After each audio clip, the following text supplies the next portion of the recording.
State, perché le teste matte vi stanno per raccontare una storia davvero brillante. Cyrano era un uomo dal naso importante, poeta, duellante, ma mai arrogante. Parlava d'amore con fiera ironia e odiava il potere, la vanità e la bugia.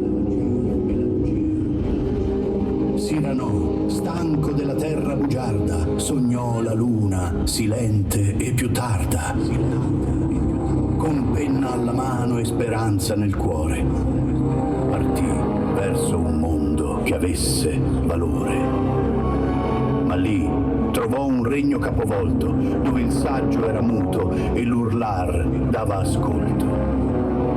Le leggi di sabbia, i troni di illusioni e i veri pensieri finivan prigioni. Un mostro rideva tra specchi e menzogne, stringendo ogni verità nelle sue lunghe soglie. Comandava col grido, con smorfie e clamore, in un impero che ignorava l'amore. Non urlò come gli altri per farsi sentire, ma lasciò che la penna sapesse colpire.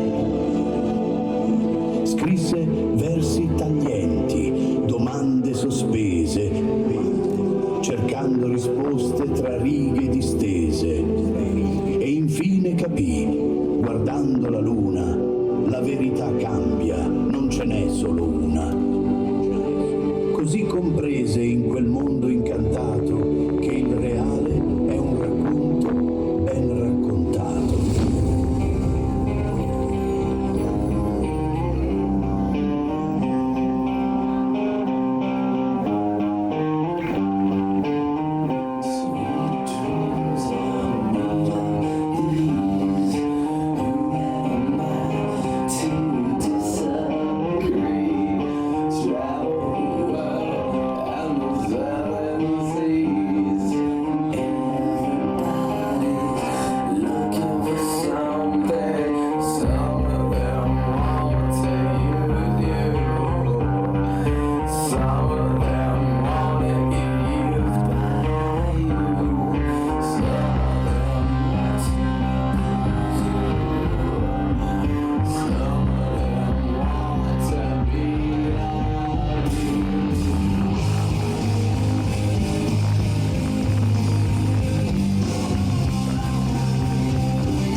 Ci sono in risa, ma questo momento voglio vedere tutte le mani per